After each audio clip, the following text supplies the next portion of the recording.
Today, let's talk about the system you can use to send gifts to the prospect of your top accounts.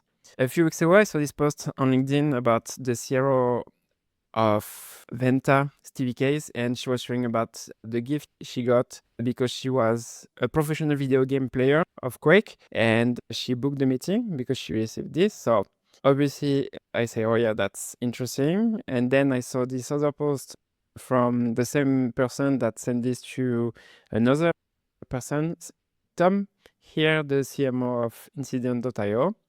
And I was wondering, hey, let's think about how we could reverse engineer this, because I think gifting it's similar with outbound.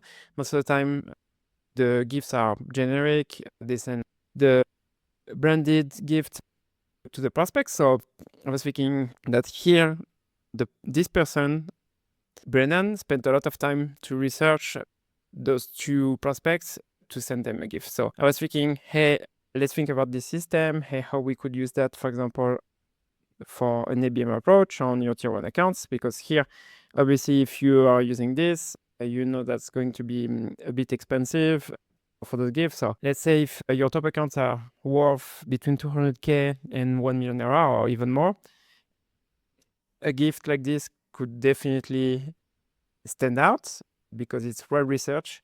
And also, yeah, we have a note that we could be using here on top of it that I'm going to share after. Okay, so it's a podcast about outbound, and why are we talking about gifts? You might be wondering, hey, maybe this is a marketing damages. I think if you have an ABM approach, I think that should be the work of the go-to-market team. And the thought process behind this, it's the same way with outbound. It needs a good research system, because if you want to send a super specific gift, like those gifts, you need to research them well to stand out. And if we think about also that cohort reach and outbound in general is getting harder, that's, I think, another way to stand out. And gifts and physical gifts, it's a great way to stand out on top of all the other channels you could be using.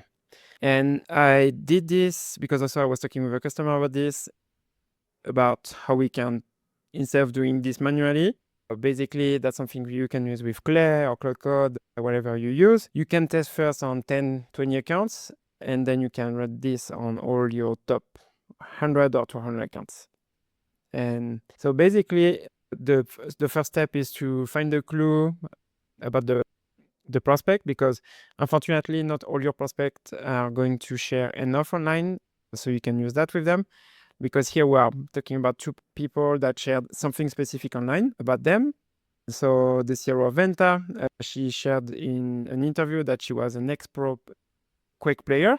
And so that's definitely something that you need to find online to find this gift. So this is super specific. This is not, I don't think a lot of CROs have this. If you spend time manually to find this, it's going to take a lot of time. So that's why I think you need to use AI to find this quicker. But I think there is 4 buckets that you can think about. It's the first one is identity, being an ex-pro Quake player, super specific about the person. Then you have the passion, the album, the music album that I was showing earlier. And I think that's the 2 main buckets if you want to send something specific. And then I think if you can't find something specifically, and I think that will be the case for most of the people on your list, you have 2 other buckets. It's the milestone. If they got funding recently, promotion, did they launch a book, for example, if they are a writer, because sometimes you might have someone like this.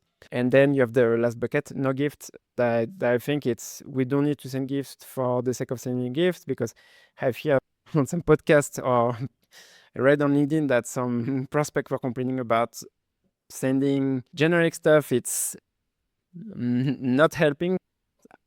I think it's, if you can't find anything, don't send anything.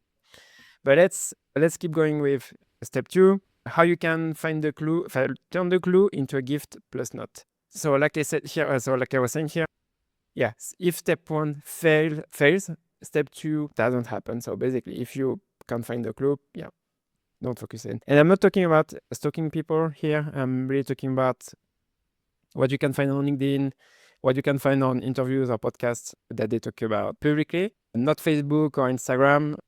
Same here.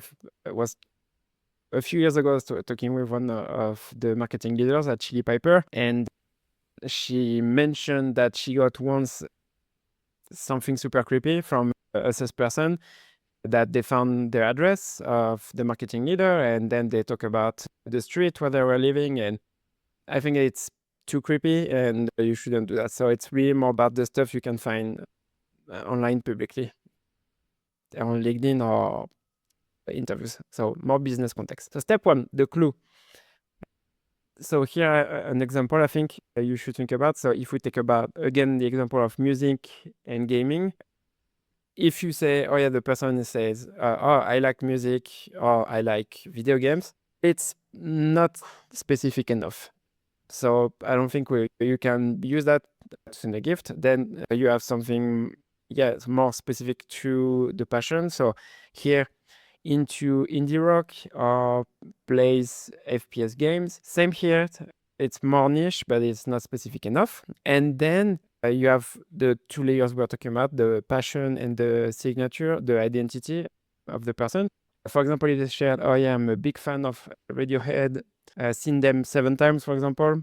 Or for example, if we take the example of video games, used to compete in Quake tournaments, for example. And then if you go to take it another step, if you want another step on top of this, signature clue, I Love Supreme is my favorite album of all time. I was a former pro Quake player. So here it's super specific about those. And I think the gift should be focused on those two, because here it's specific about the person and it's, will be the main focus. So once you found those, you basically the way you can find them, I was talking about that earlier, but you can check LinkedIn, podcast appearance and interviews, conference talks, YouTube videos or keynote, for example. Do they have a blog, a Substack, Medium? Do they have another page on the company website or Phonic Story? And I was taking the example of Kyle Norton, the chief revenue officer of owner.com that I got on the show already. If I was prospecting Kyle, and Kyle was, if owner.com was, if owner was on my top 200 accounts to go after, how I will approach Kyle. And here you can see the outputs of the prompt I've created for this, and you can read some clue analysis. Kyle was a co-owner of OpenMet Mixed Martial Arts in Toronto from 2009 to 2017, 9 years. So this is the declared past identity. In the Venture podcast in October 2024, he says, in his own words, at some point in my late teens, I got into mixed martial arts, jiu-jitsu, boxing, wrestling, kickboxing. I just got obsessed, fully obsessed. All I wanted to do was train. In the Project 33 podcast in October 2025, he says, I create a lot of my career success to lesson I learn in martial arts, and I will tell anybody, if your body can handle it, do jiu-jitsu. LinkedIn confirms co-owner OpenMat, a mix of martial arts from January 2009 to December 2017. So this qualifies as signature clue, because basically you have a declared past identity. I used to be the co-owner of MMA gym. In the past life, I was with the MMA Brazilian Jiu-Jitsu, identity central to who he is. Specificity check is not just I like fitness or into martial arts. It's he co-owned a professional MMA academy for 9 years, trained in Brazilian Jiu-Jitsu, boxing, wrestling, Muay Thai. Stopped only due to 2 knee surgeries, repeatedly CT sites.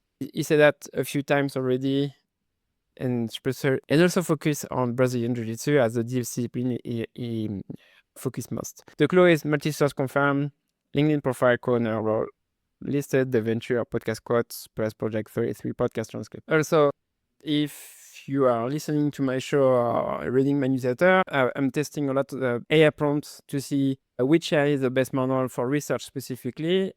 My last benchmark, ChatGPT was working well. When I was doing this newsletter actually and this video, Perplexity worked well, but ChatGPT failed to this. So yeah, just a good reminder to always test the AI models. Okay, now let's talk about the decision and what to do with this. So you have the gift decision tree here. You have 2 questions for outcomes. So when you use the research on one prospect, did you find any clue? Yes or no? And then you have the identity gift, or the passion gift. And if you could not find anything, we use the trigger in the last 90 days, funding or promotion, for example, as a milestone gift. And if we don't find anything, we don't say anything. We revisit this in 90 days. So that's make it easier in terms of making the decision, because like I said, you don't need to send something if you can't find anything. You don't need to force it. It needs to be a great gift or almost no gift at all. Basic. Now, let's talk about step 2, the gift plus a note. So now that you have the clue that what you could be using. So if we talk about the identity gift, for example, we can, in the example of the CEO of Venta, she got a rocket launcher replica. So this is super specific about her specifically, and it needs to be specific to the identity basically. Then we have the passion gift. So we could focus more on the niche or on the person, for example, or the passion, for example. If the person say, yeah, they are into coffee, pour over coffee, you could send like a grinder, for example. So that's another example. Milestone gifts. Now it's, for example, if they are announcing a new funding round, for example, you could, send a frame print of their funding announcement, for example. Promotion to a new role, like for example, they got promoted to a chief revenue officer role. You can send a signed copy of the qualified sales leader. And if they are launching their book, for example, you could buy 10 copies of their book. And like I said, if you couldn't find anything, don't send anything. Now let's go back to the example of Kyle. So next step was finding ideas, gift ideas based on the identity based on the clues I could find about Kyle specifically. And here, using perplexity, I could find this. So this is a solid oak martial arts belt display and trophy rack that I could find on Etsy, and you can personalize it. And basically, what I love with this AI output, actually, it also gives you like this. You can personalize and you can add some text, for example, on it, and it gives you the quotes or the stuff that, for example, Kyle loves about. So I know that Kyle mentioned on a few podcasts that he loves this quote here: "Slow is smooth is fast," and that's I think great way to personalize this. And then here another example. So he is a black belt, and then open mat MMA. Yeah, the name of his business basically. And give you also production shipping time. So I love this. When I was working on this specifically, I was asking to the prompt to focus only on stuff that you can find, and not saying, hey, go on Google and search, because the first output I was getting was that. So it's more specific. And then here we are talking about the gift. Now let's talk about the notes. Stevie, the CRO of Venta, got this note actually, so you can read it if you're on video, but if you are listening to this, going to read it. But it's, hey Stevie, I was doing research on you plus Venta and was blown away by your past life as a professional gamer. I went down a deep Kill Creek rabbit hole and saw Vanity Fair quote about the rocket launcher being your weapon of choice.